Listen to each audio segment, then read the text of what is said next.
সৈকত নগরী কক্সবাজারের ঝাউবন এলাকায় ডাকাতির প্রস্তুতিকালে ডাকাত চক্রের ৮ সদস্যকে আটক করেছে র‍্যাব ১৫।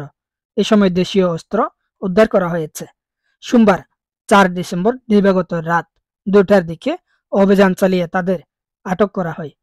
আটককৃতরা হলেন কক্সবাজার শহরের লাইট হাউস এলাকার আবু তালেবের ছেলে আবু হানা বাপ্পি, পাহাড়তলী ইসলামপুর এলাকার আব্দুল কাদেরের ছেলে রনি, বাঁশখালী আলেকশা এলাকার মৃত কাশেমের ছেলে মোহাম্মদ ইসমাইল, বাদশাগুনা এলাকার মৃত শামসুল আলমের ছেলে মোহাম্মদ মঞ্জুর আলম, সমিতিপাড়া এলাকার মৃত ফারুকের ছেলে মোহাম্মদ আবদুল্লাহ, উত্তর নুনিয়াছড়া এলাকার সৈয়দ আহমদের ছেলে মোহাম্মদ আলাউদ্দিন, বাদশাগুনা এলাকার মৃত আব্দুল মুনাফের ছেলে মোহাম্মদ আমিন এবং নাজিরেটেক এলাকার মৃত খোকনের ছেলে মোহাম্মদ তারেক।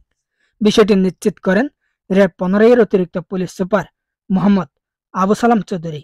তিনি জানান, চক্রটি পর্যটন এলাকায় দেশীয় অস্ত্রশস্ত্র নিয়ে ডাকাতি করার উদ্দেশ্যে প্রস্তুতি গ্রহণ করছিল। র‍্যাবের উপস্থিতি বুঝতে পেরে দেশীয় অস্ত্রশস্ত্র সহ দিক-বিদিক দৌড়ে ঘটনাস্থল থেকে পালানোর চেষ্টাকালে চক্রের ৮ সদস্যকে আটক করা হয়। এ সময় তাদের কাছ থেকে একটি স্টিলের টিপছুরি, ৪টি ছুরি, একটি স্ক্রুড্রাইভার, একটি হাতুড়ি, একটি টর্চ লাইট, ৪টি মোবাইল, ৫টি সিম কার্ড এবং ৩৫০ টাকা উদ্ধার করা হয়। গত কিছুদিন আগেও কক্সবাজারের বাঁকখালী নদীর পাড় থেকে ৬ জন জলদস্যু সন্ত্রাসীদের আটক করেছিল র‍্যাব। এরপরে এবার আবারও ৮ জনকে আটক করেছে কক্সবাজার র‍্যাব ১৫ কর্মকর্তারা।